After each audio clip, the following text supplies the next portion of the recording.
নমস্কার।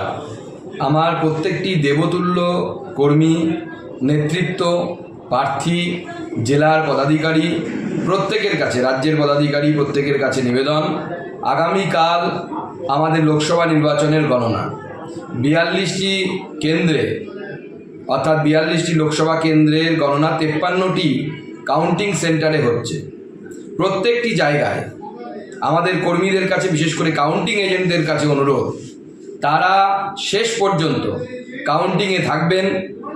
আপনার প্রার্থীকে জিতিয়ে হাতে সার্টিফিকেট নিয়ে তারপরে কাউন্টিং হল ছাড়বেন, নচেত কাউন্টিং হল ছাড়বেন না। বাইরের সুরক্ষা নিয়ে আপনাদের চিন্তা করতে হবে না। বাইরের সুরক্ষার ব্যবস্থা রাজ্য নেতৃত্ব এবং কেন্দ্রীয় নেতৃত্ব দেখবেন। আমাদের কেন্দ্রের সকল নেতারা, মাননীয় প্রধানমন্ত্রী থেকে শুরু করে মাননীয় গৃহমন্ত্রী থেকে শুরু করে প্রত্যেকে বাংলার প্রতি নজর রাখছেন। আপনারা নিশ্চিন্তে গণনা করুন, শেষ পর্যন্ত লড়াই করুন, আর তৃণমূল কংগ্রেসকে হারিয়ে তারপর নিজের গণনা কেন্দ্র ছাড়ুন।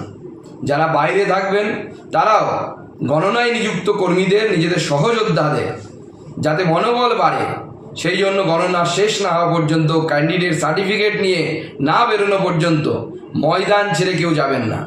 মনে রাখবেন, ভোট মানে যুদ্ধ। অতএব যুদ্ধে ময়দান ছেড়ে পালিয়ে যাওয়া কাপুরুষদের ধর্ম। কাপুরুষতা যেন আপনাদের মধ্যে দেখা না যায়। শেষ পর্যন্ত লড়াই করবেন। আমরা সকলে কাঁধে কাঁধ মিলিয়ে লড়াই করব।